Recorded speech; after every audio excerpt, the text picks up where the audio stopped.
Hello everyone and welcome to our webinar on anti-racism in education and beyond. It's really brilliant that we've got so many teachers and other education professionals up and down the country joining us today. I think we've got over 200, 300 people, so that's really brilliant. And I know that lots of people will be watching after the webinar as well, and people who are at work at the moment. So really great that so many people are invested in this and interested in tackling racism in education institutions and also out in communities as well. So it's really nice to see you all and have you all with us. So my name is Melantha. I'm the Head of Communications and Media at Community Trade Union. We've partnered with the Stephen Lawrence Day Foundation to run this event and do wider activities as well in education and early years establishments. So from Voice Community, which is our early years and education section. At Community, we're incredibly proud of our anti-racism work, and it's a fundamental part of who we are. Millions of people across the UK go to work every day, and we spend a significant proportion of our lives in work. That's why we see our role as a trade union as so important in tackling racism.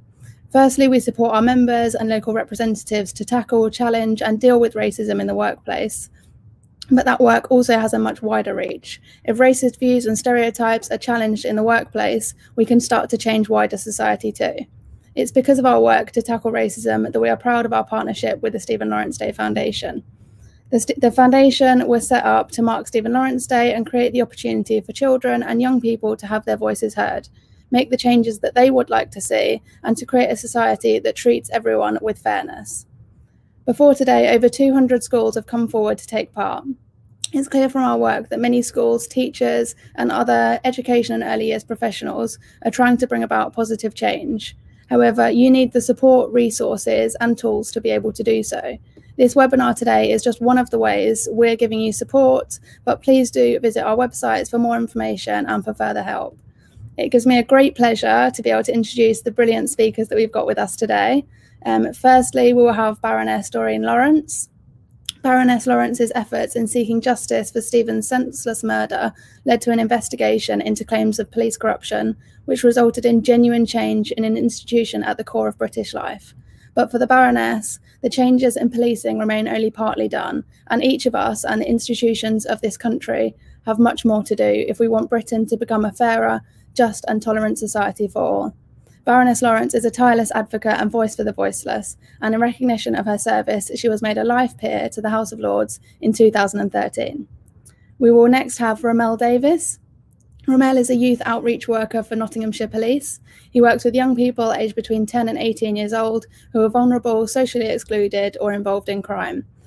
I met Rommel earlier this week, and the work that he does is so interesting. So I'm going to let him share with you what it involves, the things that he's noticed about the causes of distrust, crime and social exclusion, and how he supports these young people as well. So do look forward to hearing from him. Then we'll hear from Nadia Foster. Nadia is a retired teacher, having spent 25 years in the education system. As a result of her experience, Nadia has a deep understanding of how education can be used to tackle racism and the support, resources and training that teachers and other education and early years professionals need and can access. We'll hear from Councillor Graham Campbell. Graham is a councillor in Glasgow. His election in May 2017 made him Glasgow's first African Caribbean councillor. Throughout his life, he has been involved in anti-racism work, first in London, coordinating, organising and mobilising demonstrations, and now in Glasgow as someone who helped start the Black Lives Matter movement in Glasgow in 2015. Lastly, we'll hear from Sir Jeff Palmer. Jeff, having been born in Jamaica, came as an immigrant to London in 1955. After various difficulties, he attended evening classes while working to improve his qualifications. Following this hard work, Jeff became the first Black professor in Scotland in 1989, and he's a renowned academic and anti-racist. So as you can tell from those brief introductions, we've got a really interesting panel today with a wide range of experiences, knowledge and expertise. So I don't want to take up any more time, and I'll ask the panelists to each speak for a few minutes before we move to the question and answer section of the event. If you do have any questions, if you're watching this on YouTube or Facebook or any other platforms, then if you put a comment, then we will come to your questions throughout the event. We're going to try and get to as many questions as we can, so please do put your contribution and your questions down. Okay, we'll start with Baroness.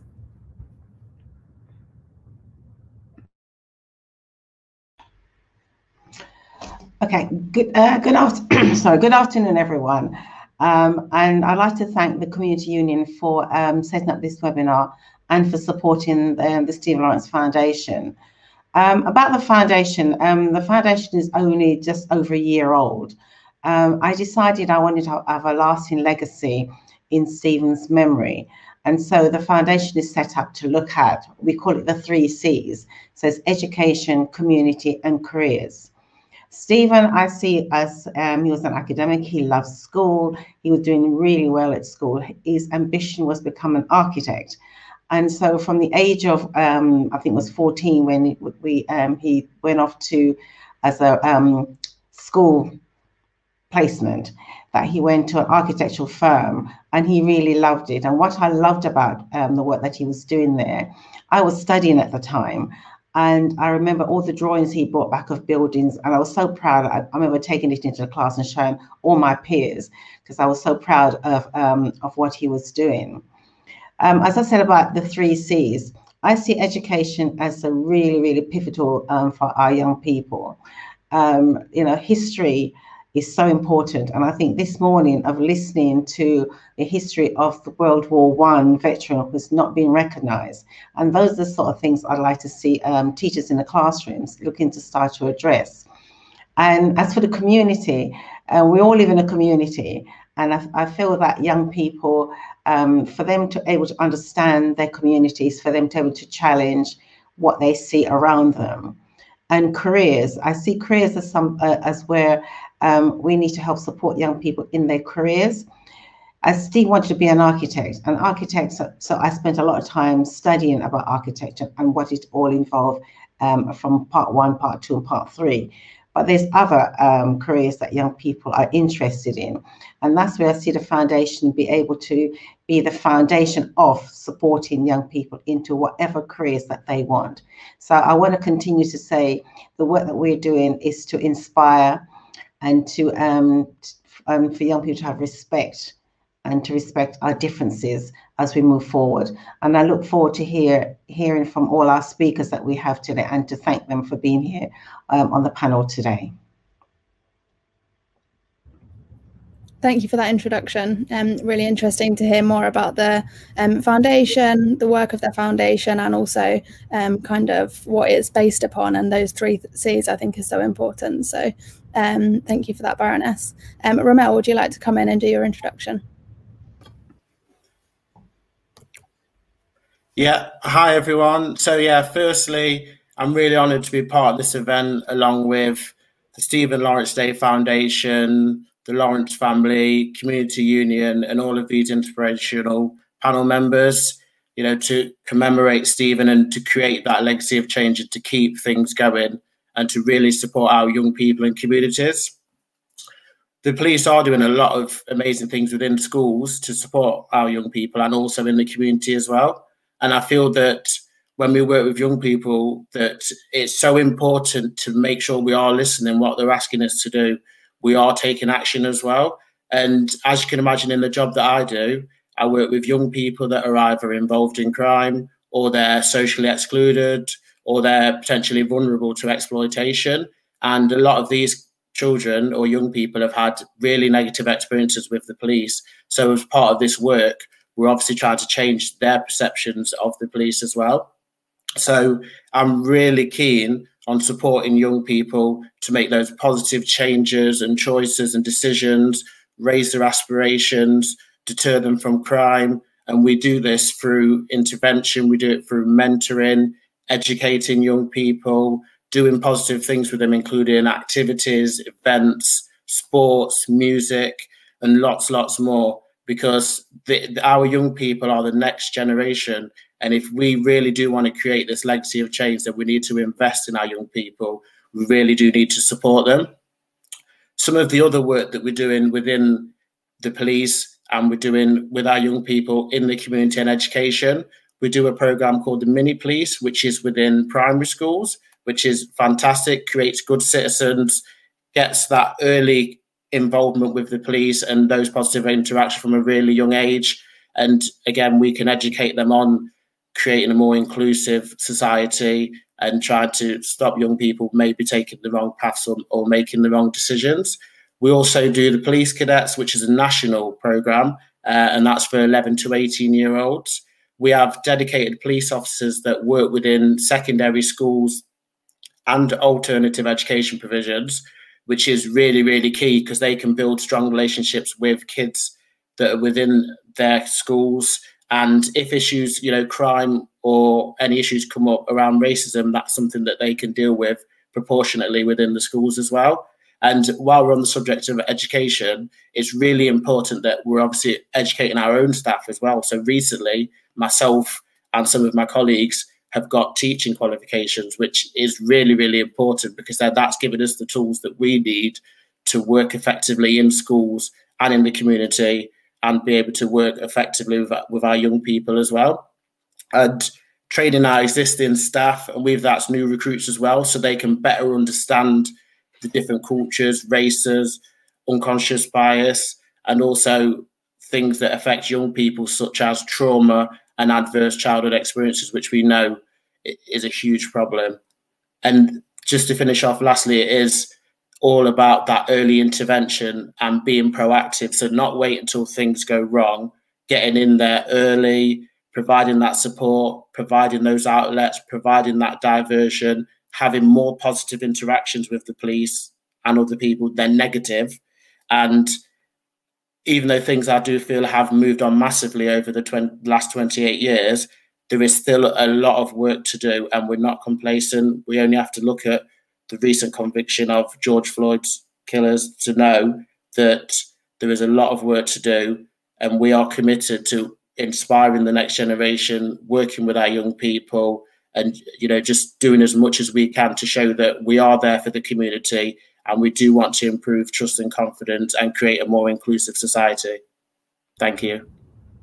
Thank you so much. That was a brilliant contribution. And yeah, it's so interesting to hear from you about the work that you do and what's happening on the ground in your area. And I think there's good practice there that people can take on in other areas as well and learn from your experiences, the things that you've seen and the ways that you've been able to help as well. So thank you for sharing.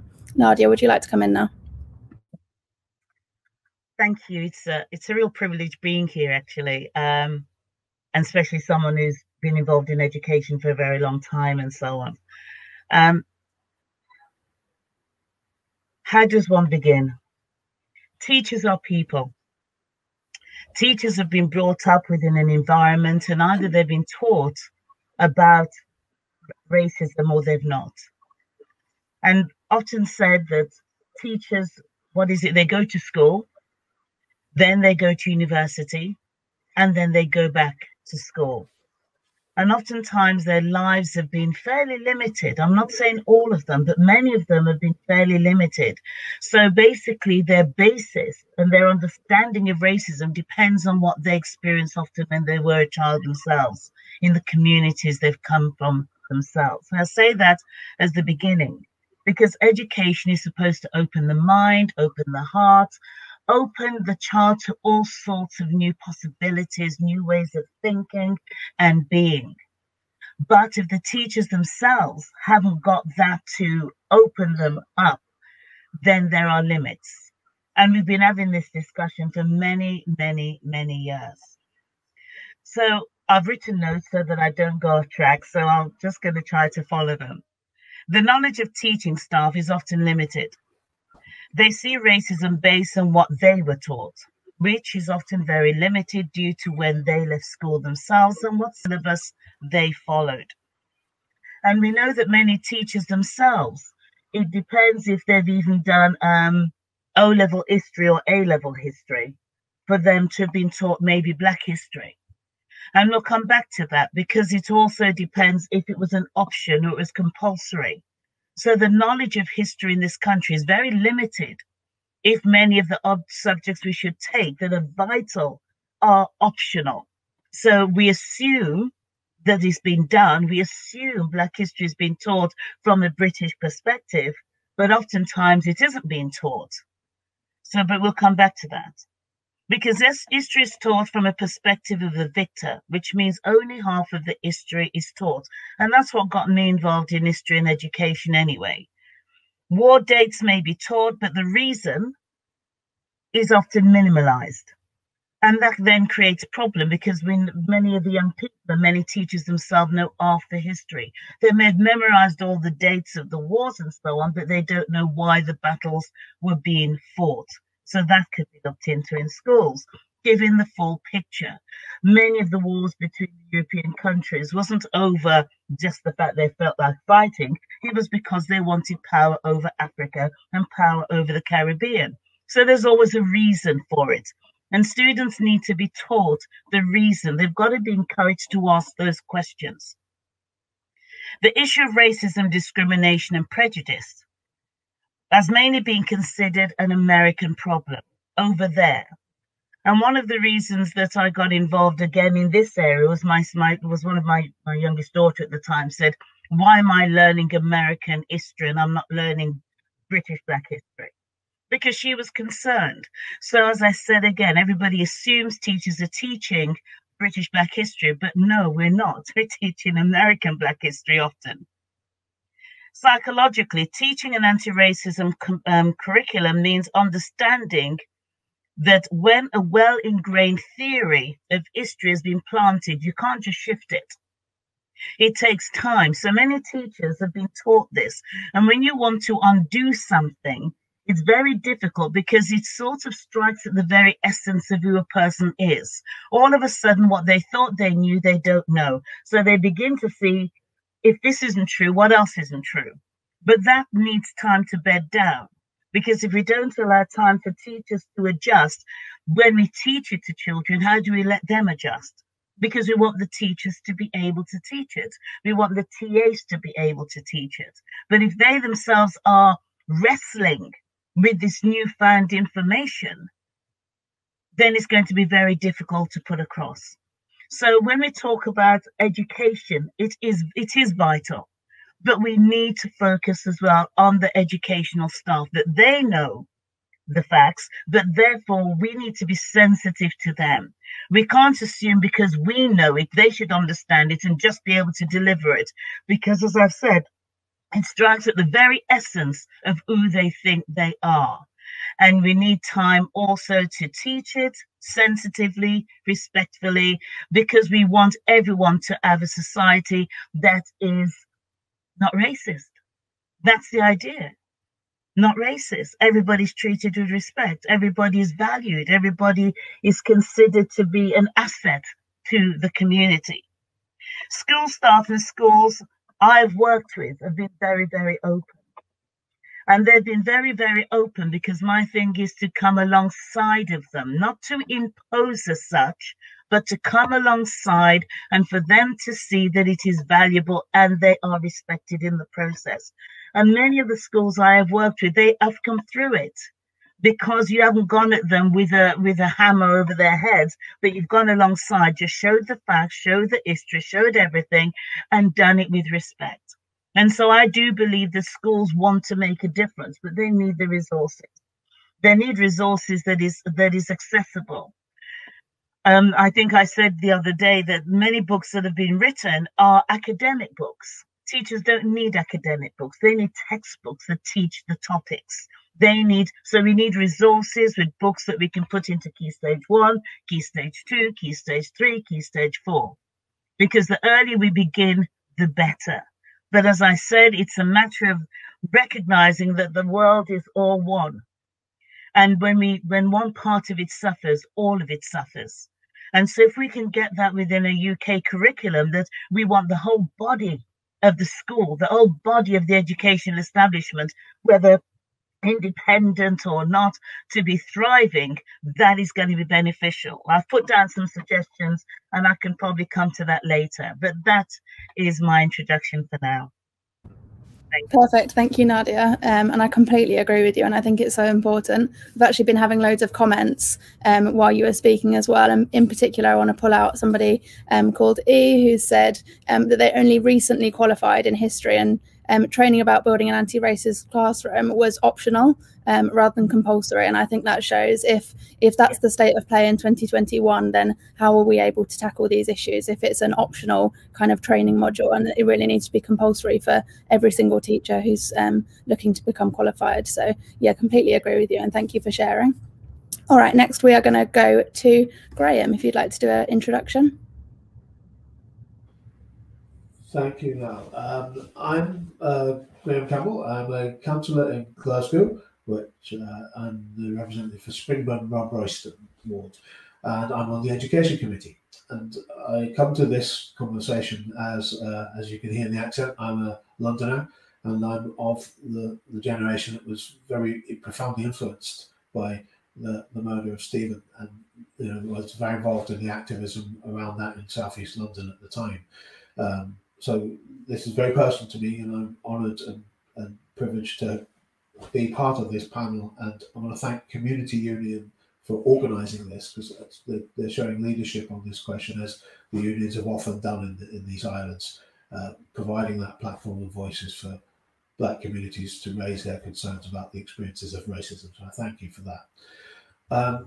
I'm going to say this, though, from the education experience. I suppose from an institutional point of view, and I speak to this as an activist who's in an institution, I'm trying to make my institution recognise that its failings. And the fact is that in public life, we're part of structures which are institutionally racist. If there's one fundamental thing we learned about this last couple of weeks with the sewer report, and followed by the result of the jury this week, on the show, sending Chauvin to jail, we understand that institutionalized racism really does exist, and it's the duty of the people within those structures to change how the power structures work in order to give a different result. So that means for us as a council, the most important thing we do is education, and education is the most important place to take that anti-racist action. So what does it mean to create an actively anti-racist education policy? I've just been in the Show Racism Red Card event this morning with John Barnes and other several MPs who've really shown real leadership on this question around education. And it was interesting them raising the issue of what the Welsh government has done. And I say this as a person involved in Scotland, but the Welsh government has actually done wonders of properly funding and resourcing the training and education of teachers, making anti-racism a compulsory element of their training, making anti-racism activism within society and within the education structure a necessary part of tackling structural institutionalized racism, and they're funding it. So if there's one government I really want to follow, if after this election's passed, so I want to see that happen in Scotland too, that we properly fund that from the top. But in my council, we passed a resolution just literally a couple of weeks ago to make sure that we marked National Stephen Lawrence Day as an important event. But we've been doing a number of actions. One of them is around employment discrimination and trying to iron out the structural racisms that occur in access to employment to our council. We set targets for people to be employed, particularly in the education department. That's really important. If there's one place we can show conclusively there's evidence of racism, it's in education, because we don't see Black teachers, yet we have 20% of our students in the schools are from a BAME background. So they should be seeing BAME teachers. They don't see anywhere near enough BAME teachers. So our task is to remove the barriers to those. We've also been party to efforts to talk about the influence of Black Lives Matter and that movement. And our policy response to it has been to create a historical committee, a slavery legacy committee. Similar structure has been set up in Edinburgh, which Sir Jeff is part of. You'll hear from him shortly about the legacy of slavery in Scotland. And it's having an accurate history of the country, the country's true history, when you deal with it, when you break down the mythical narratives. And in Scotland, we have two of them. One is the great glorious British Empire, which abolished slavery, and we forget that it practiced slavery for 200 years and it was the dominant power in it. And then there's the mythical one about Scotland being this poor, plucky, wee country that we don't have anything to do with racism. It's the English what done it. Well, both of those are lies, and telling a true reflection of the history and Black people's involvement in it, and the African continent's involvement in Scotland's history, is how we get around the racist narratives that we are currently trying to fathom and fight, which inculcate them in the way that the institutions work. So we understand that in Glasgow, and we're taking steps to do that. And this is only the first year that we're marking Stephen Lawrence Day, but I hope that in future years we will be using the school assembly process, the work that Show Racism the Red Card does. We want to make sure those are mainstream, that teachers and schools have anti-racism policies. That's currently going through our schools now, updating that to reflect the reality of what Black Lives Matter asked us. They asked us to decolonize the education system. They asked us to remove institutional barriers to employment in education. And they asked us to do something about criminal justice and policing. And it would be remiss of me not to mention that the family of Sheku Bayo is still waiting for justice, and that Scotland's own Stephen Lawrence case is still there unresolved, and that the public inquiry, I do hope, will finally come to terms with that reckoning that Scotland needs to have, that racism is a problem in Scotland and needs to be tackled.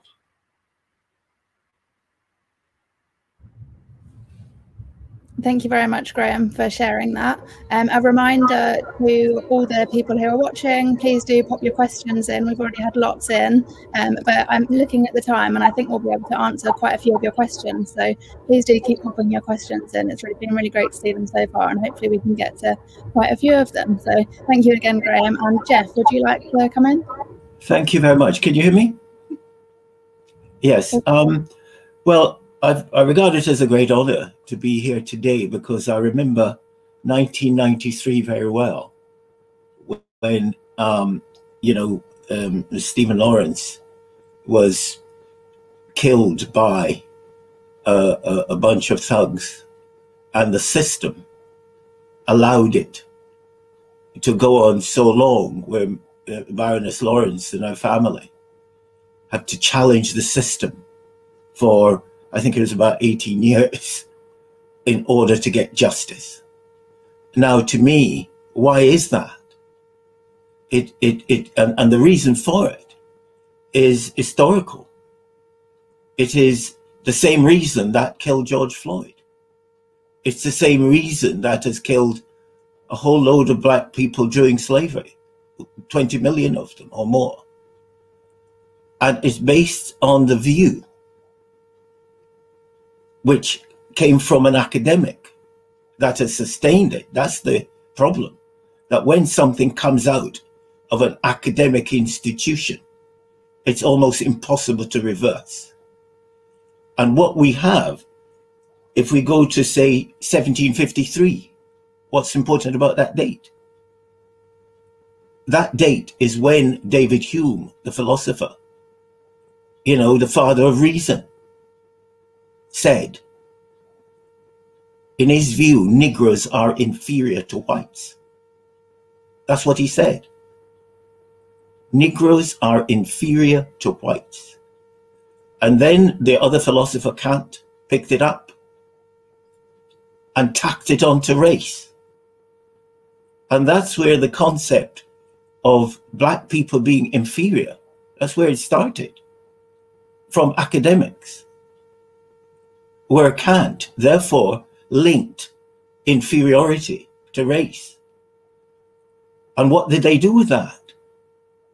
They used that concept to drive slavery, because it justified the enslavement of black people. They're inferior and they can take the sun. That's what they call teleology. But that was used.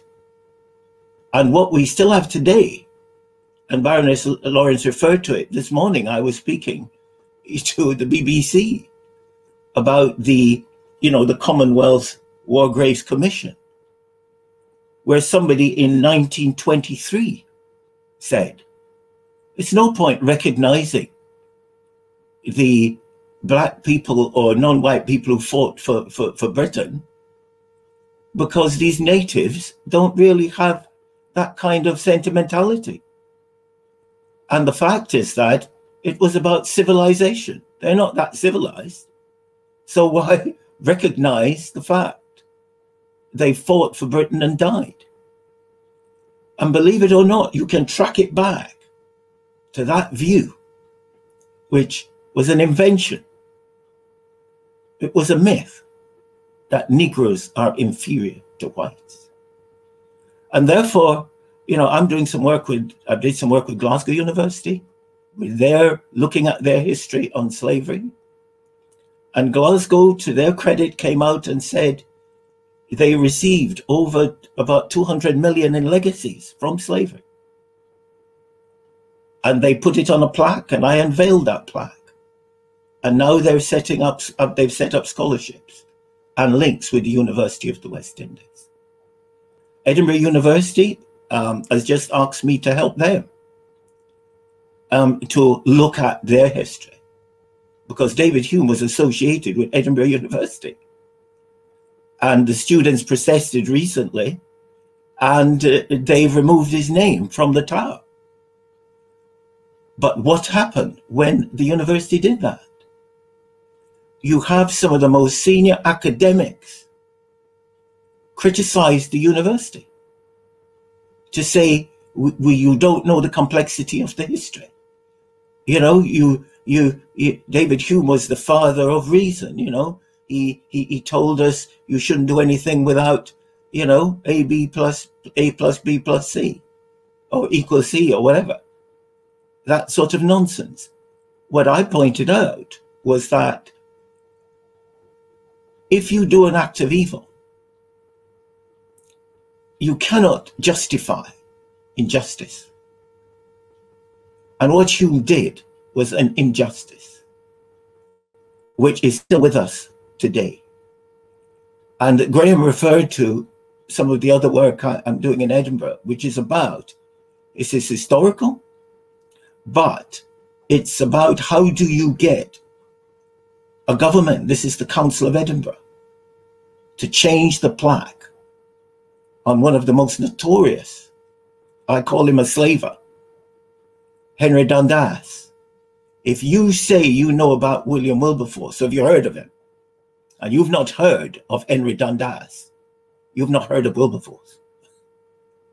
Because it was Henry Dundas in 1792,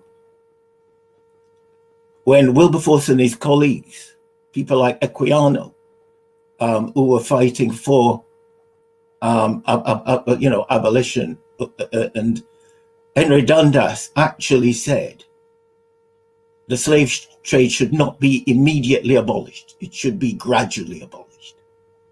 Gradually, one word. And it took me over 3 years fighting against historians to say gradually doesn't mean that Dundas was an abolitionist. It was a ruse to delay the abolition of the slave trade. It's like saying, we're going to do it gradually, so why do it immediately? And I calculated that during the 15 years of delay, 650,000 Africans were transported into slavery. And it took us a long time, but that is what is now on the new plaque of Henry Dundas. 150 feet high statue in the middle of Edinburgh. For the first time in 200 years, we've got the word slavery on his plaque.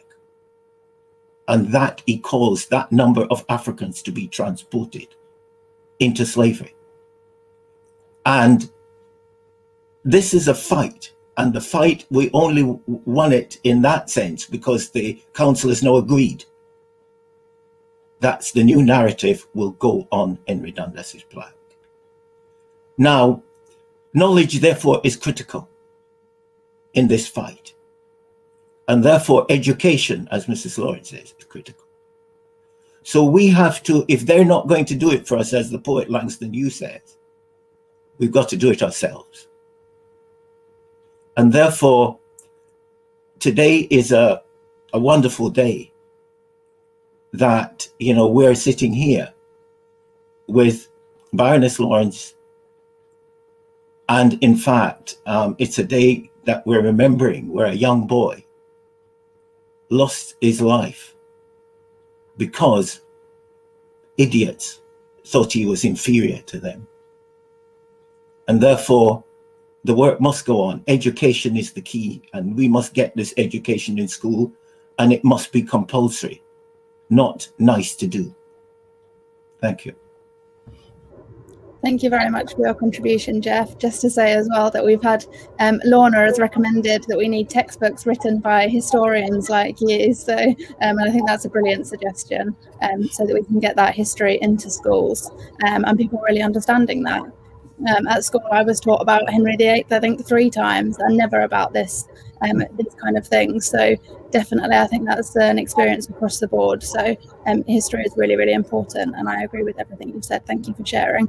So that is all of our speakers now, which is brilliant. So we've got a chance to move on to lots of these questions that have come through from people. If you've not put your questions in yet and you've still got burning questions you want to ask, please do feel free to pop them in the chat and we'll try and get to them. So the first question I'm going to ask is from somebody called Lucy, who says that we must make positive changes in memory of Stephen. As a teacher educator, I would love to encourage more young Black people to come into teaching to enable role models across education. And I think that links really well with what you were saying, Graham, about how we need more Black teachers. But actually, I think it would be interesting to hear from you, Graham, about how you think we do that and how you think we get more Black people into teaching profession.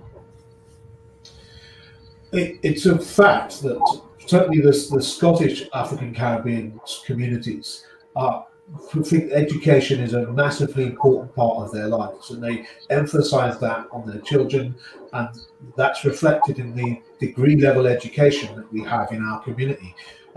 2/3 of our people have higher education level qualifications, which compares with about 1/3 of the community here in Scotland.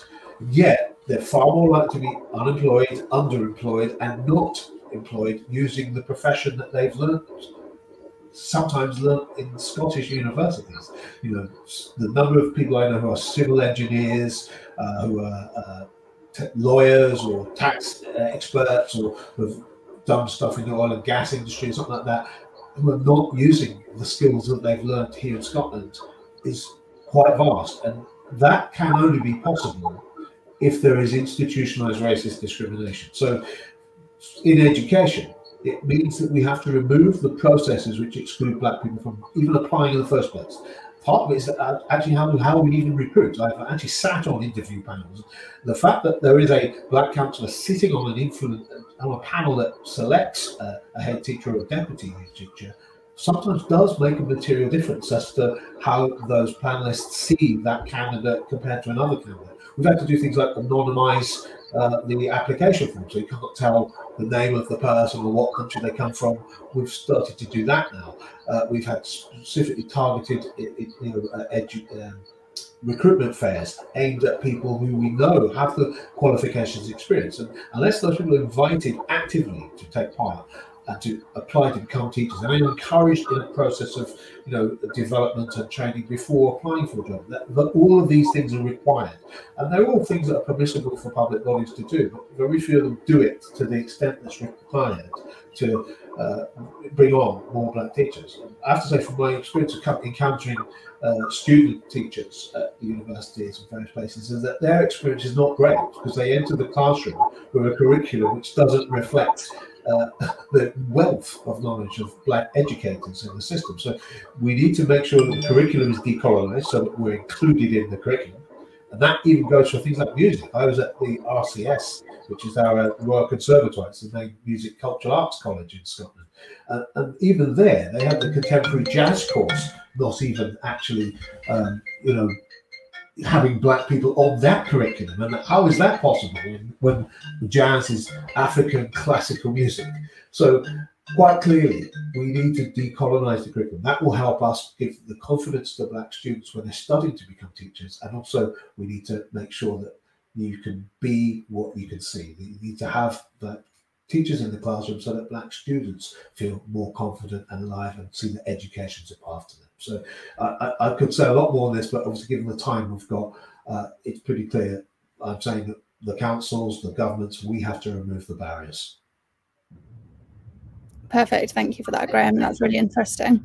And there's definitely some food for thought there on the things that we could be doing.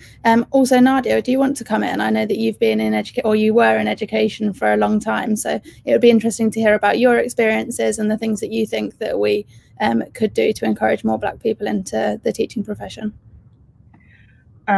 I'm fortunate enough to have come from a family that said education was extremely important. My parents came here very, very early. I grew up in Smethwick in the West Midlands, where we had the River of Blood speech and all of that stuff. But one thing my parents instilled in us was the importance of education. And because of that, I remember my story of I wanted to be a teacher, and I said that to my deputy head. What do you want to be when you grow up? I want to be a teacher. No, you can't be a teacher. You need to become a nurse. And I have nothing against nurses, but I'm not a person that likes injections. So that was not a good option. But I do remember saying that to my mom, and she said, you can do anything you want. Parents want their children to achieve. And it's a challenge. But I made it. But it's quite interesting, because I do think you suffer from a bit of what's called imposter syndrome, that you actually qualify, you do everything, and you still feel you shouldn't be there. But I do think I was a good teacher.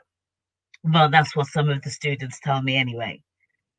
But it's a challenge in the sense that I remember my first school, a primary school, where I turned up and the students were going, because I'm just teaching the way you teach and having a great time, and they're going, I'm going to get my brother to beat you up, I'm going to do this, I'm going to do that. And that's when you take on a different level, and I would say, tell them to come and do it.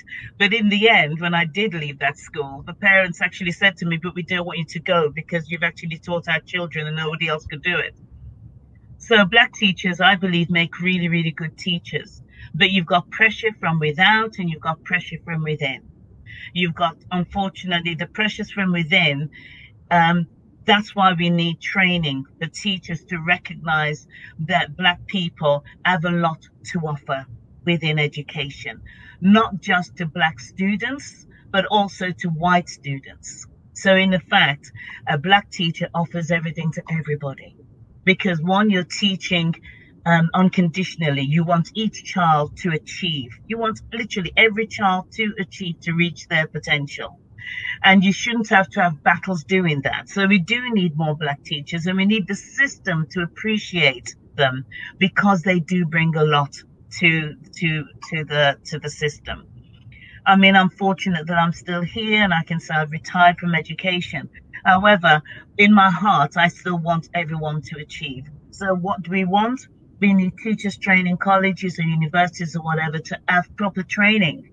And that means training on Black history, training on different cultures, absolute training. Schools, when a teacher goes to a new school, to a new area, the insets must not only be on the things that have got to be done, but also on the cohort of children you've got in that school. So you begin to understand the culture of that school, the students in that school, and that should be given to everybody. So all the teachers know about the cohort of children you have, apart from teaching Black history. Because as we've learned, it isn't taught. American Black history is taught in our schools, whereas British Black history is still marginalized. So that's all I'm going to say for now. I could go on forever, but that's all I will say for now. Thank you.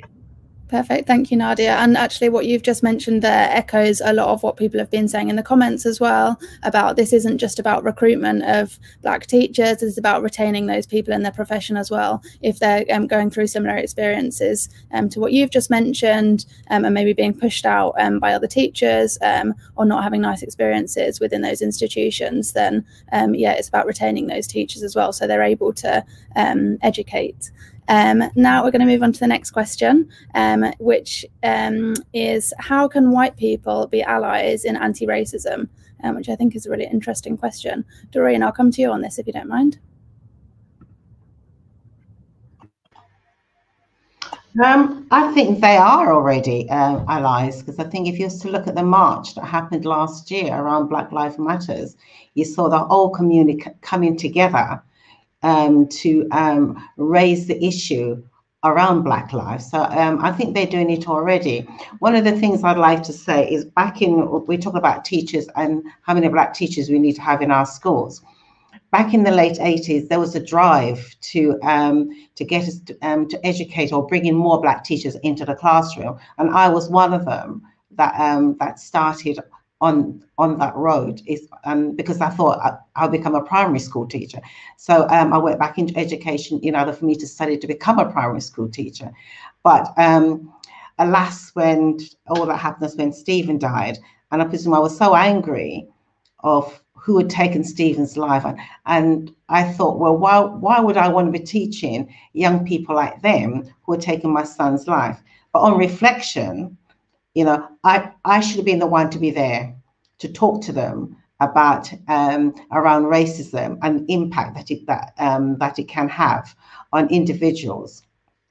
So I would say within the white community, because I think during the time of my campaign and working around how to get justice for Stephen, I had, you know, the amount of white people that signed my petition around what happened to Stephen. So I would say that they're there already. All we need, as Nadia said, is around education, around our history. I can remember when the report of the inquiry came out, and one of the things I wanted to make that happened within, one of the recommendation was around education. And when I read through the 70 recommendation, there was not enough that talks about education in the way in which it should be mandatory. And so I wrote to the education minister saying, this is what I meant when I talk about education, that we all need to learn and know our history. And his remark was, it's up to the individual schools as to what they, how they address history. But unless something is made mandatory within the curriculum, a lot of schools and teachers will find a loophole to get out of it. I'm so listening to Nadia as an experienced teacher, what it is that the struggle she had gone through in her career in order for her to have the impact that parents saw at the end that she has. So, you know, we have so much to offer within the Black community, and this has been denied to our children. So that is what needs to change. And I think having these discussions now and having people like Graham and like Jeff, who has so much knowledge in what they do, we need to have somebody like Jeff writing the curriculum within that, so that teachers have the right tools in order to teach the children in the classroom. So I would say the support is there already. We just need to build on it. Perfect. Thank you very much, Doreen. And just to say that to the teachers who are listening in, if you want to kind of bring in an anti-racist curriculum in your school, then please do get in touch with Stephen Lawrence Day Foundation community. We're working together to be able to support schools and teachers to do this. So if it's something you want to do, but you're not sure how to take that first step, then reach out to us and we'll be able to help you. The next question is from someone called Matt, who says that he completely agrees that anti-racism learning needs to be run through all levels and key stages. How can we best put pressure on our schools and education system to be able to achieve this? So I will come to Jeff first, if that's all right. You're on mute, Jeff, sorry. I think what Baroness Lawrence has just said, you know, about the making it mandatory or compulsory. A lot of schools, when you speak to them, I spoke to one of our oldest private schools in Edinburgh just a couple of weeks ago, and what the history teacher said, well, I'm teaching to the exams, and slavery is not in the exams. And therefore, it has to become, this history, part of the compulsory curriculum, just like maths or physics. It should be part of that, so it should be part of the exams. Unless it is part of exams, it's not going to be taught properly. And therefore, what you're saying, which is very helpful, and if you can advertise that and put it around, that if you know, people want help in encouraging schools to change the curriculum, because this isn't easy. A lot of people have asked me about that. They don't know how to do it. They don't know who to approach. And therefore, if you do, then please inform the general public that if they want to do something about curriculum change, that you will help them, because that is critical and that is needed. Perfect. Thank you for your contribution. So we're going to move to the next question, and Rommel, I'm going to come to you on this one because I think it relates to your work. How do we? This is a question from Becky. How do we restore the Black community's trust in the police when there have been so many injustices over the years? Yeah, this is so true, and something that will take a really, really long time to fully achieve. So I completely agree with that. Myself, growing up, I had negative experiences too with the police. I was stopped as a teenager for no other reason than being Black. So I completely get all that. I've seen all that negative. And even when I joined the police, I was really apprehensive about joining because of what other people would think, my own experiences and stuff. But now that I'm actually inside and I've seen all the positive and all the good that we do and that can be done, all I would say is that in whatever profession you're in, whether you're a teacher, whether you're a police officer, whether you're a social worker, there is good and bad in all areas. However, I appreciate from police's point of view that you're in a position of power, you're in a position of trust. So when that is abused or you're not being treated with dignity and respect, it hurts even more. So what I'd like to say is that we're doing everything we can to change the perception of police, to increase representation so the people who you see are more likely to reflect the public and the community that it serves. So this will take time. It's through education, it's through training, it's through better recruitment, it's through complaints being taken seriously. So it will happen, but we just need to keep doing what we're doing, keep supporting our communities, keep making the changes that we are to create that legacy, and just keep moving forward. Thank you, and thank you as well on behalf of everyone for all of the work that you're doing. It's really brilliant to hear about, so thank you. The next question, which I think is going to have to be the last question, unfortunately, because I want to give the speakers an opportunity to round up. So the last question is from Gary, who says, I understand and support efforts to teach about Black history, but do we recognise the need to actively resist, to be anti-racist and to challenge structures of power? And how do we educate for that? So, Graham, I'll come to you first. It is absolutely correct and proper that the Black Lives Matter movement protested. If they hadn't protested, and if they hadn't shown, just particularly in Scotland, it was a massively important day, actually, of Black political awakening, that basically Black people told Scotland that Scotland has a problem with racism. Without those demonstrations, we would not have had the movement that we did get. You know, Jeff's described what happened in Edinburgh. There was a 2-year stalemate of reactionary historians trying to stop him correcting the historical narrative on that plaque to Dundas. Black Lives Matter happens, he speaks at it, and then the council begins to change its mind and implements the policy.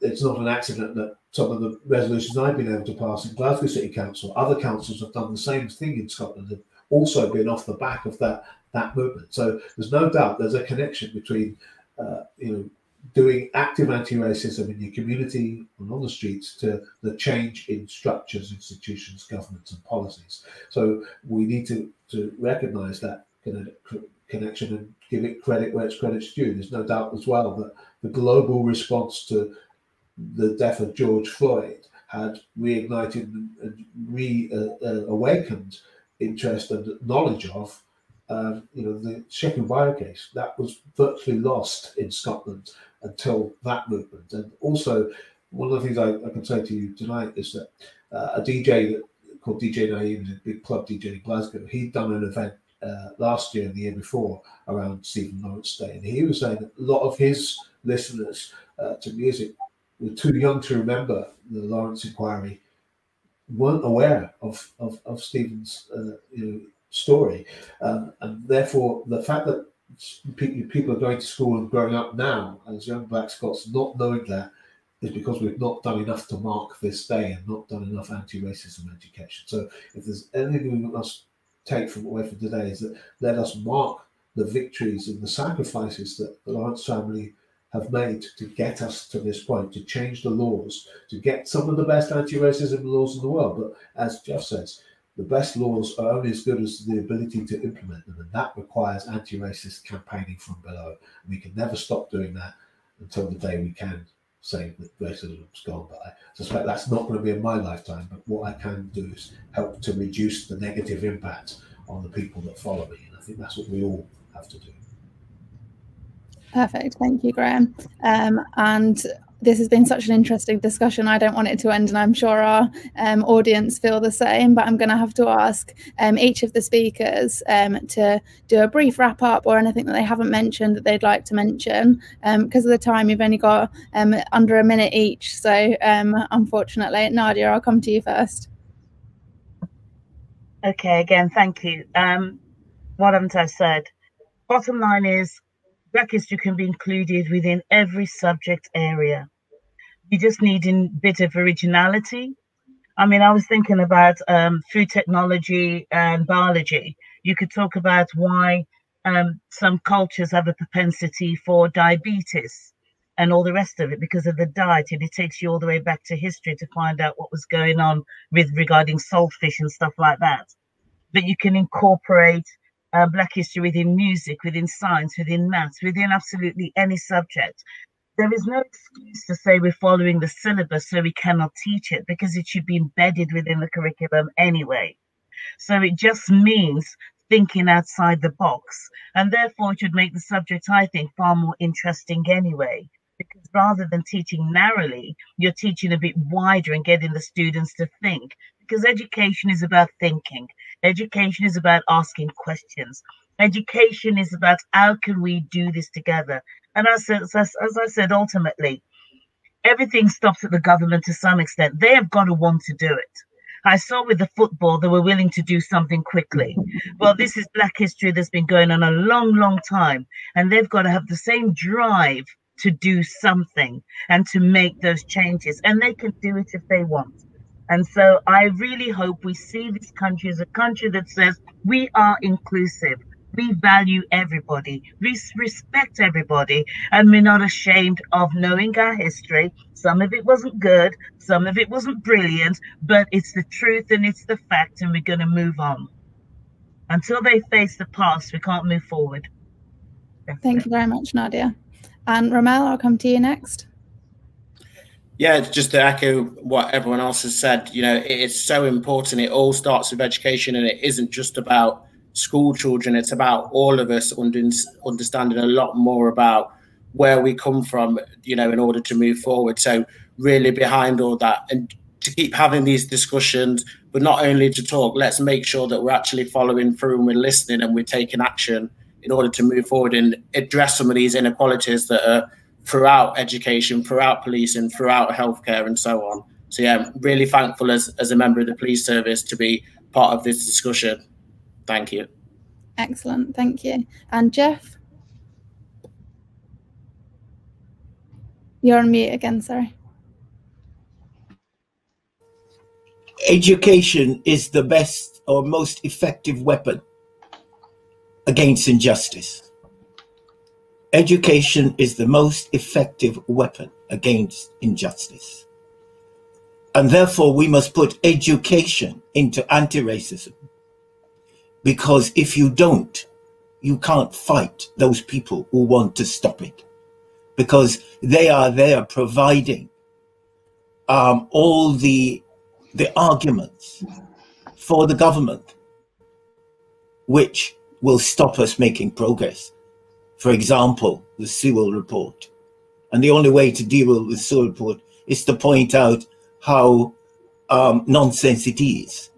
The only control for an Afro-Caribbean person is not another Black African person. It's to put an African person through what an African Caribbean person has been through for 2,000 years. That's the control. And that report doesn't understand that. Therefore, education must go into anti-racism for it to be effective. Perfect, thank you. And Baroness, I'll come to you.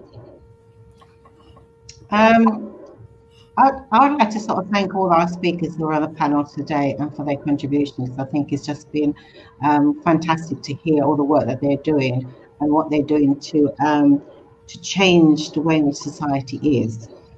Education is the bedrock. I mean, so you can't get away from that. And the mere fact that we talk about Black history, I think we should be talking about history, because that is all our history. And I think that is what has been, I think, clouding others, because they see it as something quite separate. It is not separate. You know, our history is what we need to be taught, and be taught the true history.